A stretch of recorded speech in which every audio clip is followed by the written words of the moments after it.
that's one of the things that's bothering me, and that's why I say there will still be humans needed. Otherwise, we will be obsolete. It sounds strange, maybe. I don't know, but that's how I look at those things. And I think that there's specifically with decisions to be made, there should not be automated. There should be, people call it human in the loop. I call it an expert in the loop. Otherwise, my mother would be in the loop as well, and that's not an expert on a certain topic. So there should be an expert in the loop when it comes to decision making. Those, for decisions that are really important. So then you look at learning. I can relate to what John just said. People care, and that's something that a computer for now cannot do. But maybe in the future, I have seen movies where there are really convincing AI systems that people trust and believe and even love just like it's a human being. So I think we should do it to make sure that we are not obsolete in the future. And if it makes no sense, sorry, that's how I think. Yes. You're done. Yeah, okay. Yeah. Yes. Thank you. Just like you were saying, humans. But good point on that. With this, I do want to move on to Martin here regarding, the work that you do, how you are helping the leaders move from technical expert to strategic influencer. In that, what does that transition look like now in a world where, AI is already simulating many technical skills here?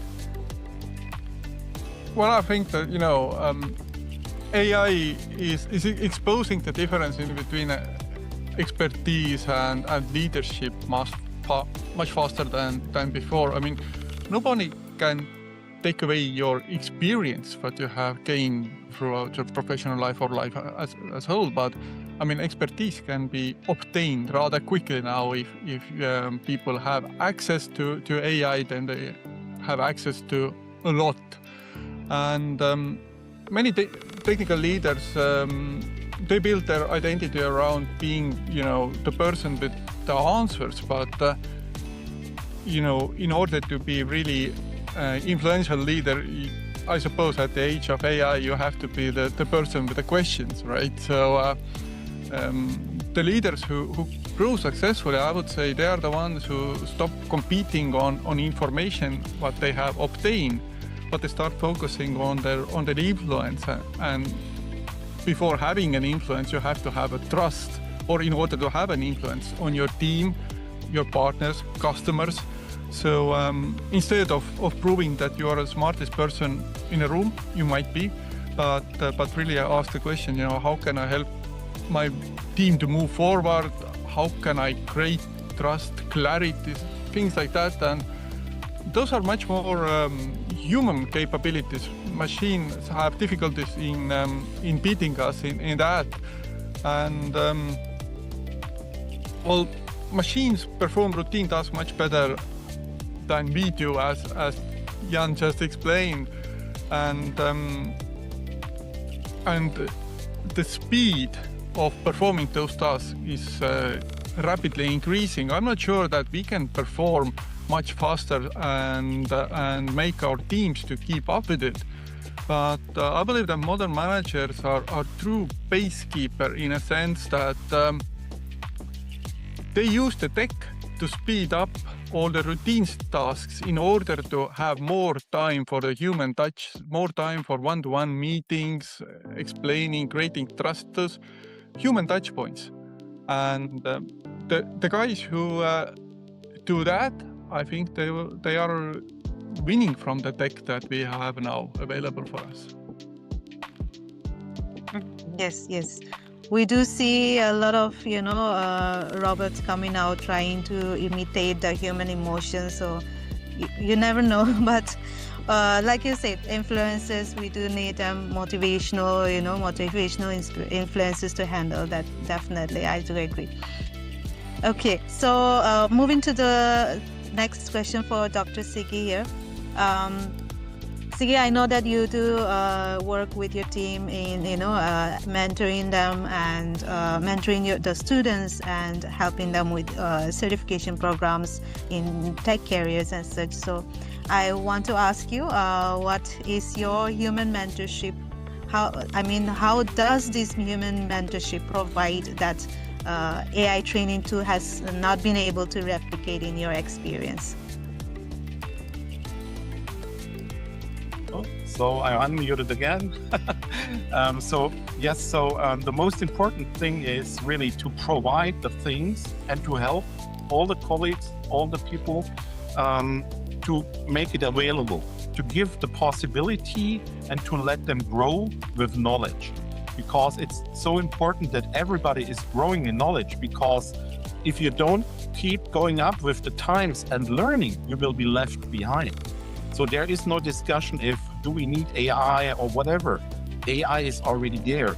And that's why what we need to keep on all of that, on our training, on our discussions, on our usage, is always the human oversight. We have to oversee what is needed, what is used. And like Jan said earlier, when you talk to clients and they tell, hey, you can do whatever you want, blah, blah, blah, but only with this tool.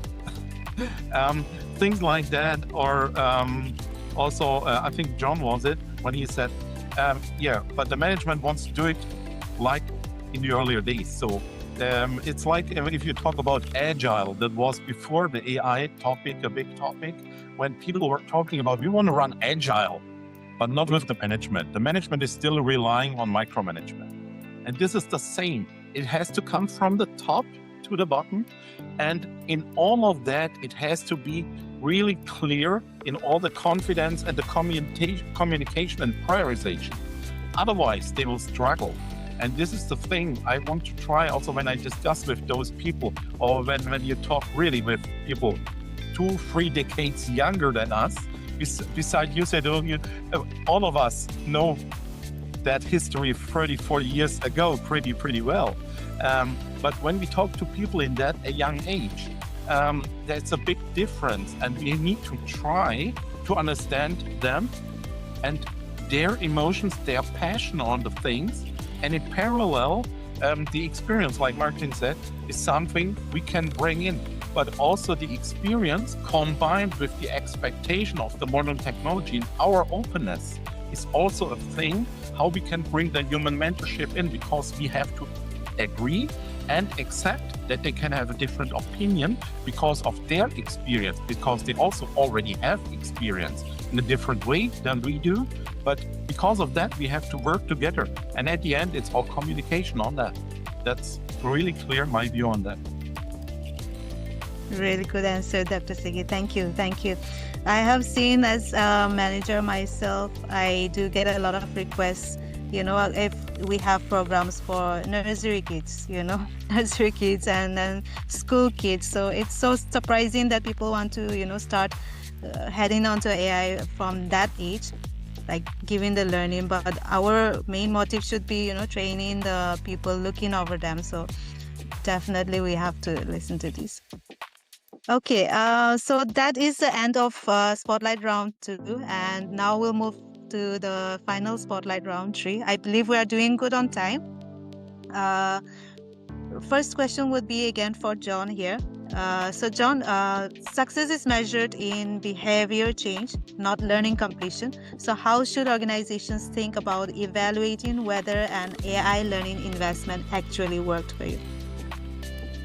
Well, this is where L&D organizations have a significant blind spot. To talking to so many organizations, the companies don't focus on outcomes. They start with output and curriculum progress, and speaking to people that take the training, sometimes the training doesn't align to their roles.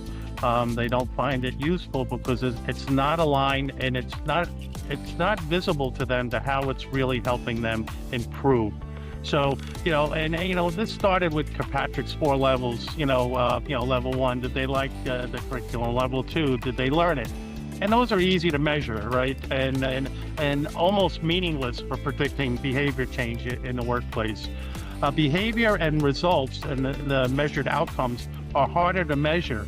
And but there's many organizations now that are really trying to tackle that part of the problem. We're one of them. We're focused on that because we think that's the most important part of the learning development journey. So behavior change is multivariate in a way learning completion is not. You have you set all these deltas for pre-post, manager observation ratings, meeting quality assessments, or peer-reported shifts in how someone handles conflict or feedback. These baselines are great, but which means measurement has to be designed in before deployment and not retrofitted. So, and the other thing here is, outcomes. Some might not be immediately visible, right? They need to be measured and looked at over time for improvement, and good programs will do that. Yes, a good curated program is what we need to actually, train the leaders well as well.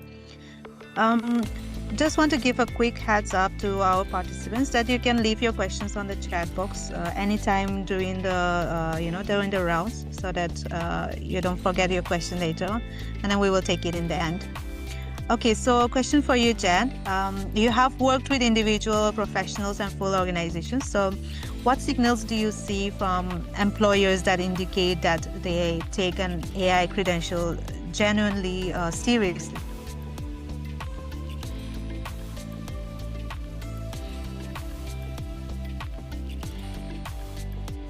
My signal lost. I didn't hear you. Okay, Jan. Yes, no worries. Let me repeat that question for you. Okay. So, since you have worked with individual professionals and full organizations, what signals do you see from employers that indicate that they take an AI credential genuinely seriously? They do. They're becoming much more selective about it as well, because certification alone is no longer enough, and I think you understand that. I often compare it to Microsoft Word in the early days. People, it was a skill that was asked, do you know how to use Microsoft Office or how to use Microsoft Word? And of course people learned how to use Word, but it didn't make them a good writer. And I think the same as with AI. If people are trained in the use of generative AI, doesn't mean that they know how to apply it to the business. So that's what people are also looking at. Are you able to use AI tools, but do you also know how to get better outcomes using AI? Are you experienced in the implementation? Do you know what value it can bring to the total process? So I think that if you look like the globally recognized certification bodies like you guys, GSDC, you become more relevant. But I think even on your offering, that should be more not only about the generative AI, but also about the business impact of AI. And I think that's something that's underestimated for now. And I think within a year that will be the number one thing. People need to know the impact of AI and how to apply AI in a meaningful, effective way, and not only just to automate some tasks. So the credentials for now is just the same like the Microsoft. Or AI, do you know how to use AI? Yes, okay, work with us. Or we want our team to know how to use AI. And the next phase will be, do they know how to make impact with AI? Point taken, Jane. Point taken. Thank you for that. Let me move on here to Martin. This question is, when executive coaching clients ask whether a formal credential can validate leadership development, what does your guidance to them look like? Well, I think, credentials still matter a lot, but maybe a bit different way. I mean, you can treat credential as your license for a seat in a management board meeting room, or well, credentials help you to apply for a job, but the important stuff is what happens after you have landed your position. And what we see with our customers, especially the HR teams and HR roles in our customer organizations, is that the HR functions are much more focusing on behavior patterns rather than if there is a tick in a box with this or the other training. Of course, there are mandatory trainings that you have to go through if you join a company. I mean, all the work safety stuff, for example, or data protection and so forth. But I mean, from leaders and managerial perspective, they are much more interested and they are looking for data and collecting data. How are you really performing your one-to-one meetings? Are you reflecting with your employees?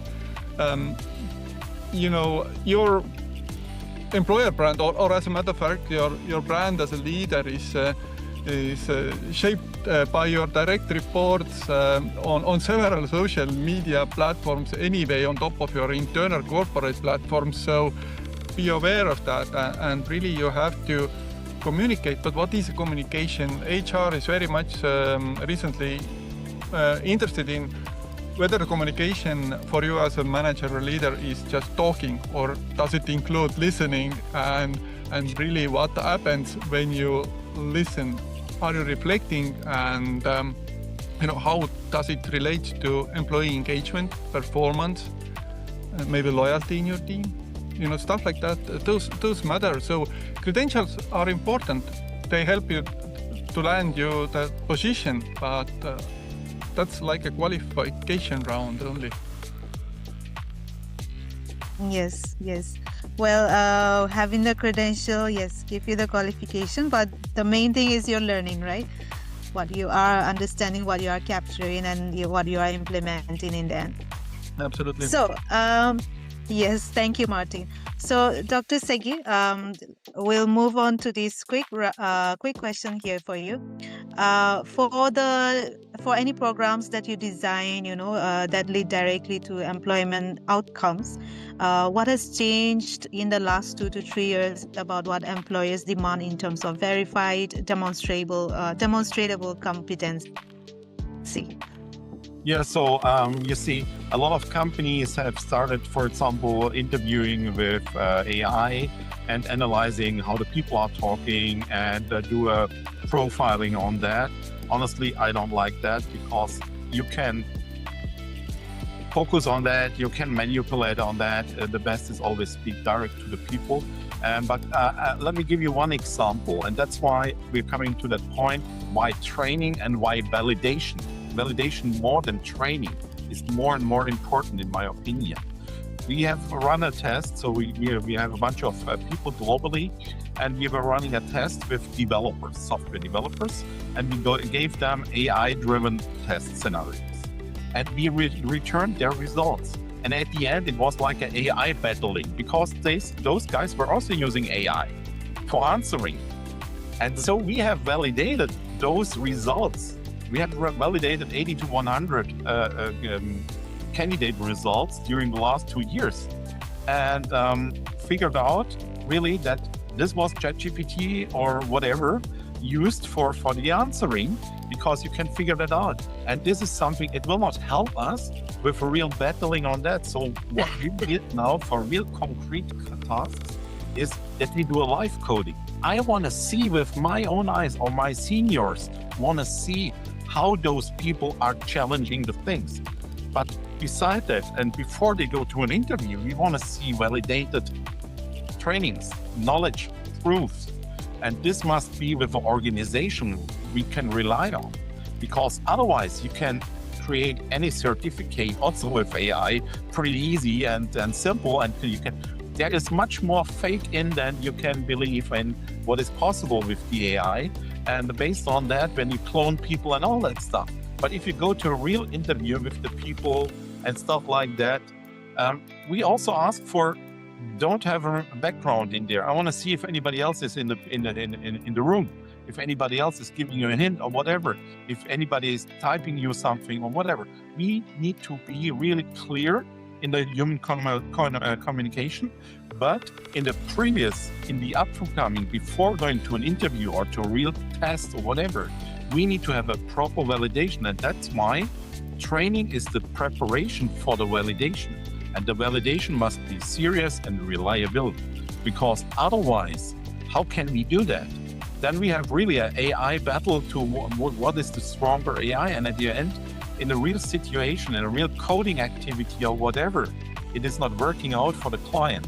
And then we are all lost, our investments are lost, because when we train people, we invest into the people. Our clients are investing into the people, and it must be serious. Not only that you send people to a training because, hey, it's on the bucket list on the HR. That does not help. Very good point, Dr. Sigi. Thank you. I believe, anyone in the training industry here would very much strongly agree with you on that. Can I reply? Okay. Yeah? Yes, Can Jen, please. Yes, Jen. Sigi, you do the interviews using Team or Zoom, right? For the client, for the candidate interview, we are using Teams most times. Yes. Yeah, and I think within half a year you can see a clone of mine doing the interview. You can see it already.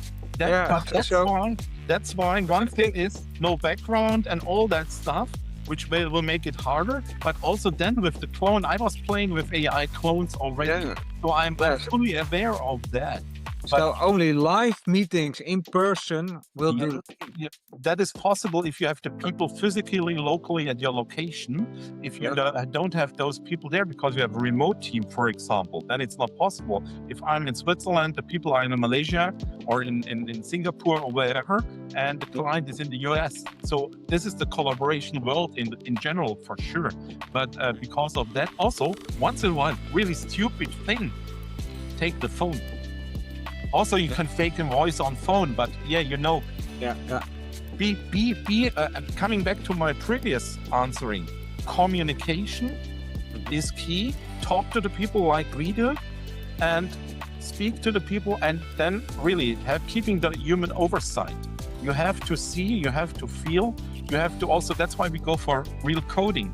So also when we go for a team session with a developer in a dedicated technology, once in a while, I participate those meetings because I'm a developer by heart, and so I want to see. Okay, this is the question. Show me how you solve it. Yeah. So, grab the keys, and so for sure. Otherwise, with the cloning and all that stuff, it's so pretty easy. And I did some joke with a friend of mine recently. I had only 2 stupid pictures and 30 seconds of his voice. And I was sending a voice message to his wife saying that he has booked a table for a restaurant.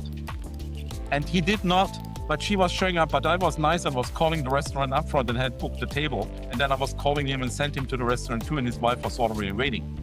But first of all, his wife was thinking he has invited her for the dinner. So it's pretty easy. I'm not the deep guy in that, but it's so simple to do. And also you can use AI for asking how you can fix it. So that's why if you spend time, and this is the same within cybersecurity, we have to really be conscious on that we know what we're doing. And that's why, as I said, the previous question on the cybersecurity, we need to have the people also how they act under pressure, under real-time scenarios and things like those, because otherwise we have to watch out that there could be a lot of fake. Nice-wise, there is not so much fake as it could be yet. Yeah, true. Okay. Yes. At GSDC, we also believe in having real-time scenarios, for any exams that we might be coming up for any clients. So we do need to make this very strict with the candidates here. Thank you, Sigi, again. And thank you, Jan, for the input. I did have a rapid fire round ready for all of you, but I believe, I see some questions on the chat box which seems more interesting. Is it okay with the panelists if we take the questions now instead of, going for the rapid fire round? Sure. Okay. All right. So this is a question by Alice asking if L&D strategy had to survive without any AI tools tomorrow, what breaks first? I'll give the freedom to you all, to you gentlemen, or whoever wants to answer this one.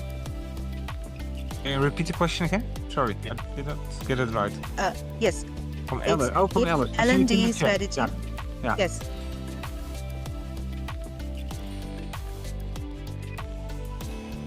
Yes, so it's if L&D strategy had to survive without any tools tomorrow, what breaks first? Would like to answer that. Ooh. I would say engagement among youngsters in your organization, because people who are graduating from universities have lived with AI, using it daily in their private lives, in their studies for last 4-5 years. So they just don't get it, why it's not there. It's a part of their daily life. So They just what I'm thinking is what will break down first is the illusion of scaling. Because we all believe that we can scale with AI pretty fast in any direction, but the scaling will be lost totally. That's my opinion for the thing. What will be first? Yes. Jen, would you like to put an input here?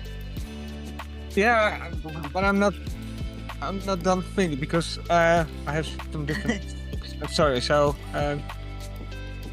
No worries. I do agree with what Sigi says, and Martin said that most young people will have problems with it. I'm not a young person. I used to work with computers before the internet, but I cannot live one day without the internet anymore. I used to work without AI, but I would be crying if I would lose all access to AI. So I think it's not only the younger generation, it's everybody working in the data. Even though we are used to working without AI, we would miss it because we embraced it so deeply already, at least speaking for myself. I think we need to, if L&D strategy had to survive without any AI tools tomorrow, what breaks first? I think almost the complete offering would break first. Mm-hmm. I think it would be a disaster, but that's just some quick thoughts on it. Yeah. Well, we have been. If I can come back to Jan's saying, so one thing, and I'm fully with you, Jan. The main thing on that is we all remember the times with no mobile. We were living and breathing without mobile. Now everybody is running around with those devices permanent. We get notified from the phone. You had a watch time average a day for these many hours the last week or whatever every week. So I get it on the iPhone every week, and what? No way. But the important thing is that we still should try to be available without that stuff. So we use it, and we have to use it. As I said earlier, if you don't use it, you get left behind when we have to. But we also still need to be able to survive without the things for a part of time. So it starts with pretty simple. Currently it's barbecue season outside. So go out, go for a barbecue, go for a sausage, hot sausage on the barbecue grill, or things like that. You don't need AI for making a fire on that. Things like that. Some people do. Yeah. And some people have, I'm frequently in the US, and I've seen in Florida, believe it or not, it was 35 degrees Celsius outside, and they had a virtual open fireplace in the cabin because they were missing the open fireplace from the winter times because they don't have it in Florida. and this was also artificial. So what is things on that? So I think on the one hand, we should use it because we will also grow with it. But on the other hand, we should not lose our things we can do also without. You know, it's hard to you can't turn back the technology clock, right?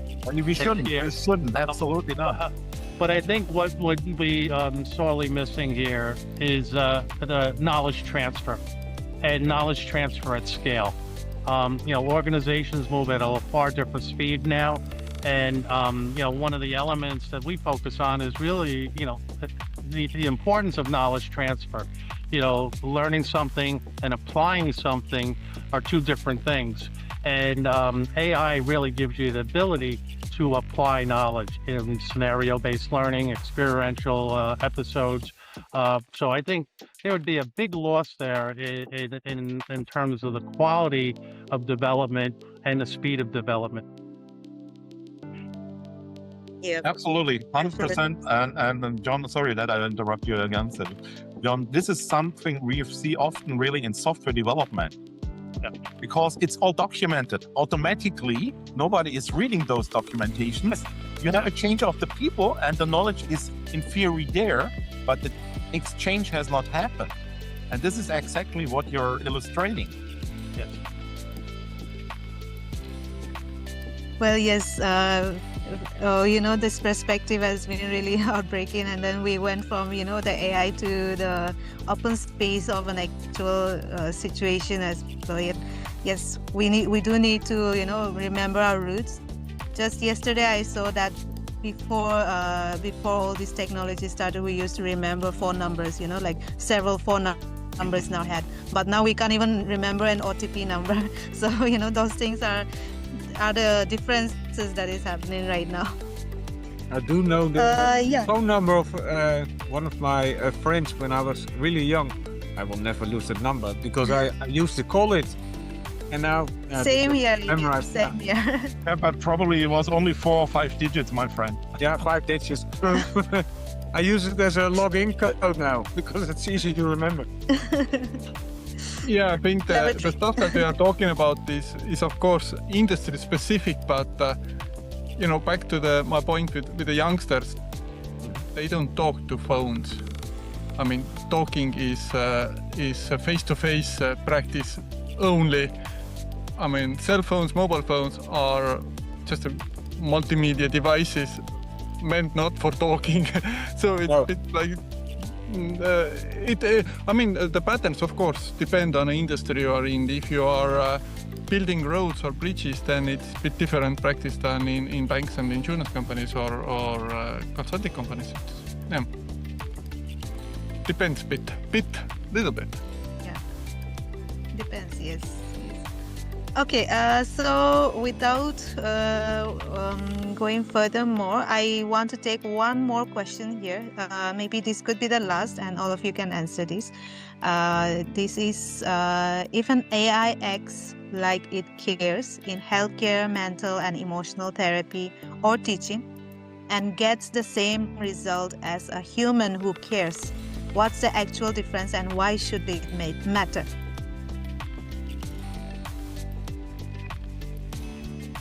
Martin, maybe we can start. I'd like to respond to that. Sorry, yes. I have a lot of experience in the field of healthcare because my wife has a lot of issues. She's chronically ill, so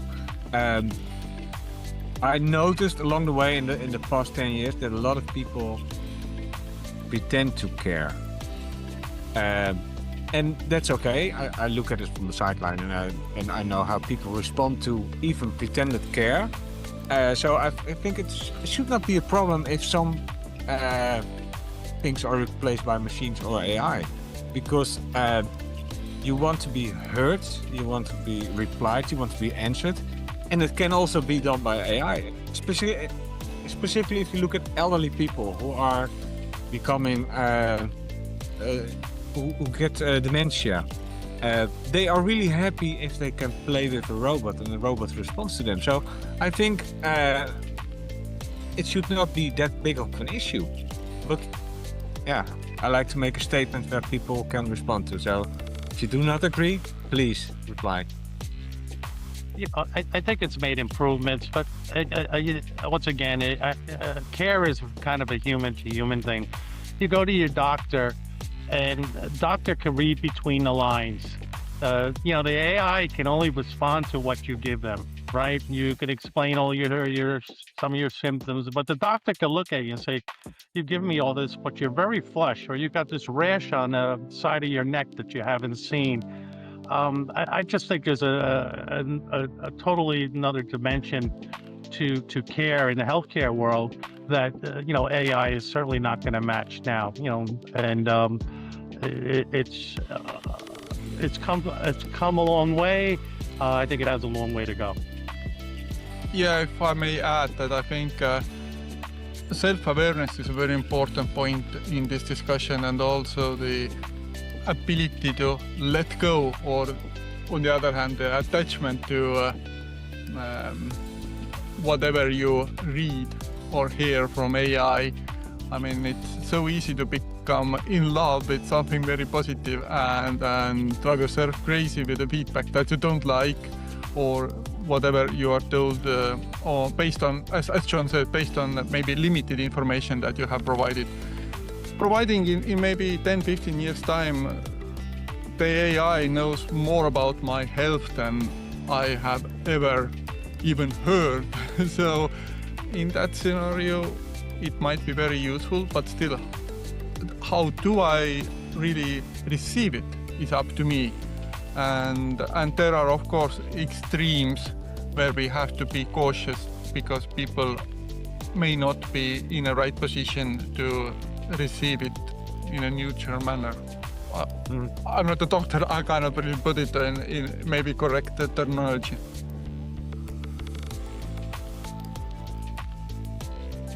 Yeah. But the question was if AI acts like it cares.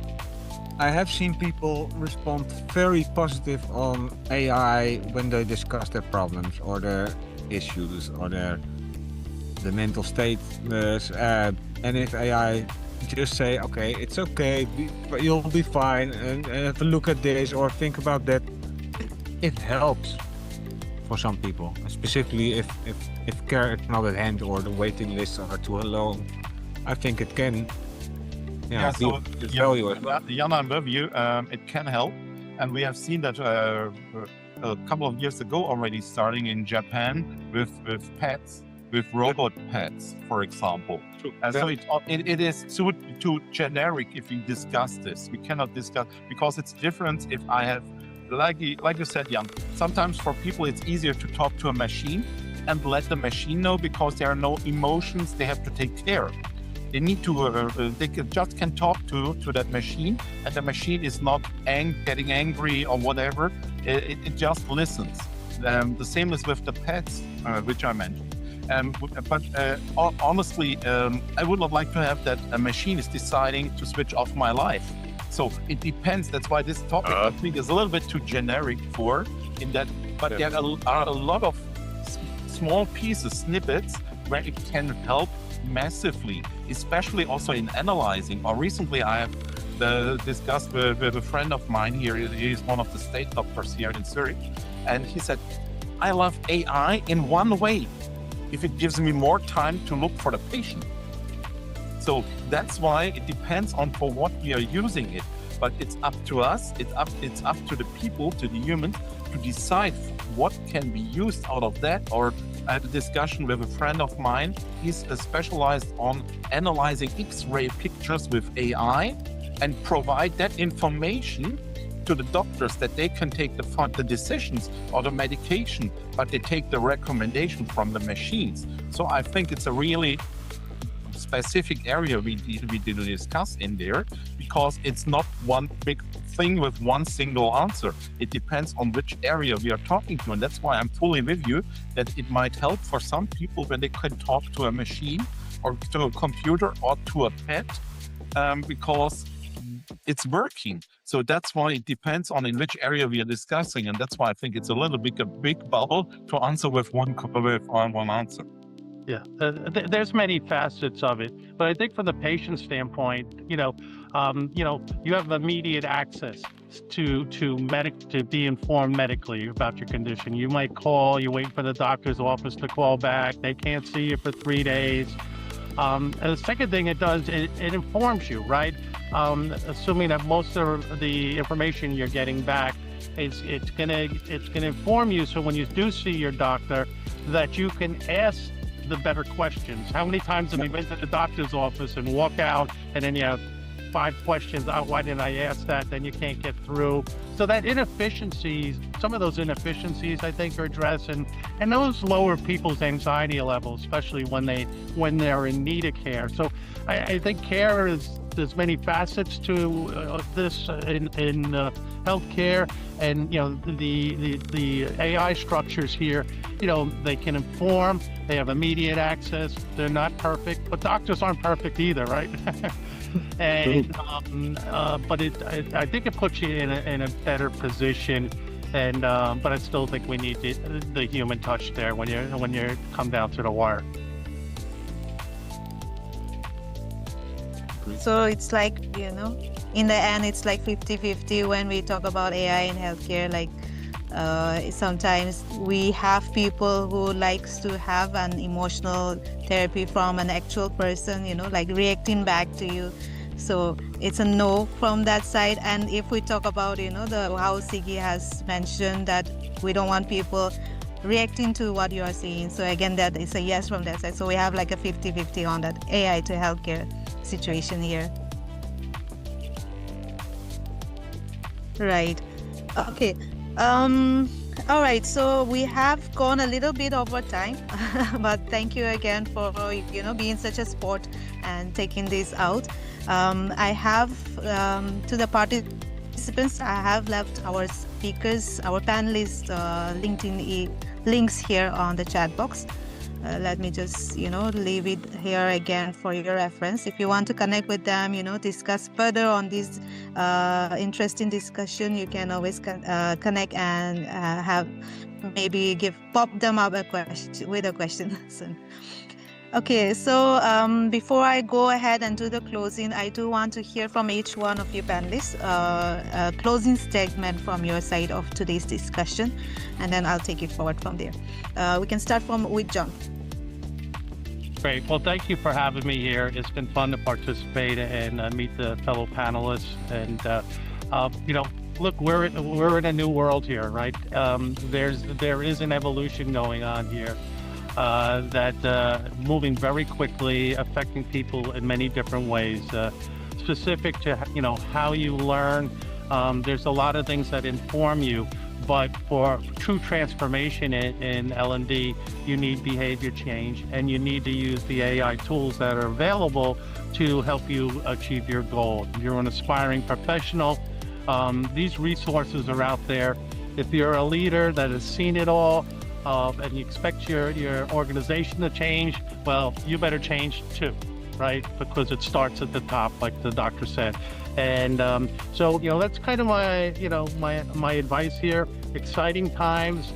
Yes, AI is changing, task-oriented positions, but this is a skills-based economy now. It really is, and skills need to be measured and quantified in order for people to be put in the new roles that they're going to be taking on. So get on the bandwagon. Don't resist it. Use the good solutions out there. The problem is there's a lot of solutions, and it's harder to find what's really working. But there are opportunities to improve your professional development.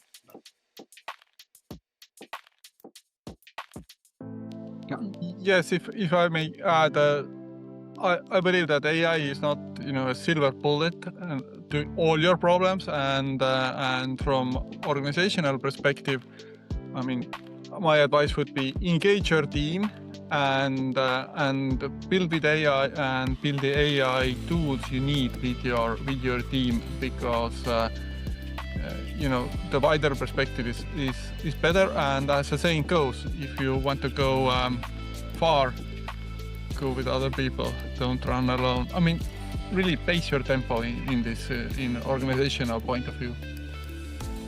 Yeah, because alone you go faster, together you go further. Exactly. And I'll probably end with slightly biased perspective. I genuinely believe that AI will become one of the most important professional and personal shifts of our lifetime, because this is so much bigger than all the big shifts we have seen, like the smartphone or the internet or computers or electricity. I think this is bigger than that. But I also believe that we are still underestimating what the real challenge is, because it's not only about access to AI, it's about how can we judge AI, how can we use it effectively, because AI will not replace expertise at this time, but I think it will be the most important thing that people not learn how to use AI, but how to collaborate with AI, because do not underestimate the power of AI, and don't think that AI will be your slave, it will be your co-worker in the future. And I think that's something that people really need to be aware of. Yeah, great, Jan, and I'm 100% with you. But that's why I also believe the current fastest company will not be the fastest on the long run. So because, as I said in the beginning, controls first, then autonomy. We have to comply with the things. We have to take care about the governance. We have to take care about the people to take them with on the journey, because still the people with the knowledge and the experience are the backbone of the business. And when we are going in a good way together, then the AI will help us and blast us in a really a new space, in a new sphere. But we have to take care about that. And that's why when I'm discussing with clients, really, it's not about the hype. It's about to analyze the things and make it step by step, that it is working together. And this is something recently I was analyzing the big 10 AI tools, so from ChatGPT till Mirage.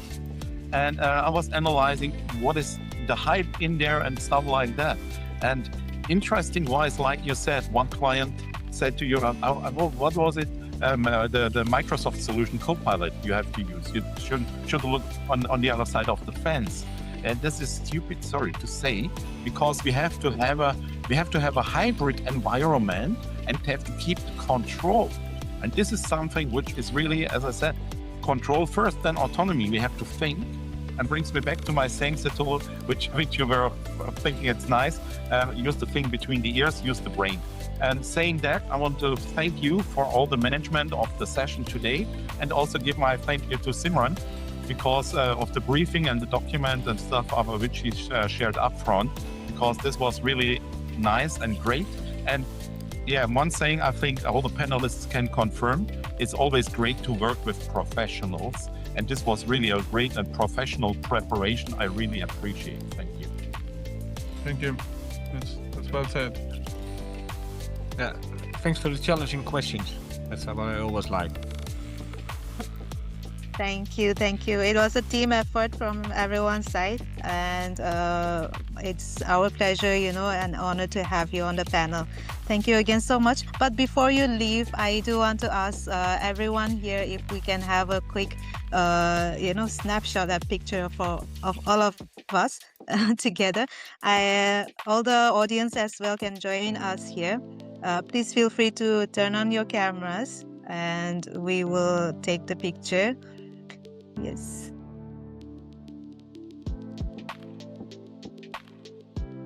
Again, I have left the speakers' LinkedIn on the chat box. Feel free to connect with them. I'm sure the speakers will be happy to, answer any more of your questions if you have. I wish we had more time to take all the questions, but, discussions like this just keeps on going on and on. We can't have a stop to it, but hopefully we'll connect again soon. Okay, so I won't take any more time here, but I'll just have a quick picture here. Just a second. Just say cheese to everyone. Cheese. Cheese. Yes. Thank Swiss you. cheese.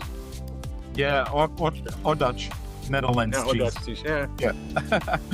No competition on that. I think you win that Yes. part. Yeah. Yes. Okay, so thank you so much again, everyone, for joining this session. again, very big thanks to our panelists here who has joined despite having a very busy schedule. I heard from Jan that he has been jumping from meetings to meetings today, and Dr. Sigge has a flight to catch immediately. But thank you again so much for your dedication, and really appreciate your time, Martin and John as well, for being here. I hope that we'll be staying connected for more of such valuable discussions in the future also. So I just have a quick sharing here for the participants. As we discussed throughout today's session, AI is no longer simply a technology threat. It is rapidly becoming a core business, a workforce and leadership capability across industries globally. So at GSDC, we have developed a wide portfolio of AI-focused certifications and learning programs designed to help professionals, enterprises, and learning ecosystems stay aligned with this transformation. Our AI portfolio currently includes programs around AI tools, around AI strategic integrator, around leadership also. So it's not only for one level of professional, but it launches from the starting point to a leadership level. So if you are interested, you can feel free to check this out. No commitments here, but if you are willing to have a little look at the certification programs that GSDC has, feel free to check out our website. These are the QR codes of the various social media that we have if you want to stay connected with us. And if you want a repeat of this session as well, you can stay connected on our YouTube. We will be posting there, and also connect with us on our various channels here. Thank you again for being here. I do want to remind all of you that tomorrow we will have another session which will be focused on academic institutions. So we will have this academic edition. We will explore how AI is transforming higher education, student learning, curriculum design, and institutional readiness globally. So you will be able to join with the same link at the same time. We look forward to welcoming many of you again tomorrow as we continue building these important conversations. So thank you so much for joining again. And again, feel free to connect with us here. Thank you, John. Yeah. Thank you, Dr. Sigge, Jan, and Martin. Martin already left. Hey, bye-bye. Bye-bye. Bye-bye. Bye-bye. And Jan, keep some bananas for your Donkey Kong on the LinkedIn page. I love it. Okay, thank you. I have the arcade cabinet in my office. Wonderful. Yeah, I love it. Thank you. Bye-bye. Bye-bye. Thanks, guys. Bye now. Take care, everyone. Thank you.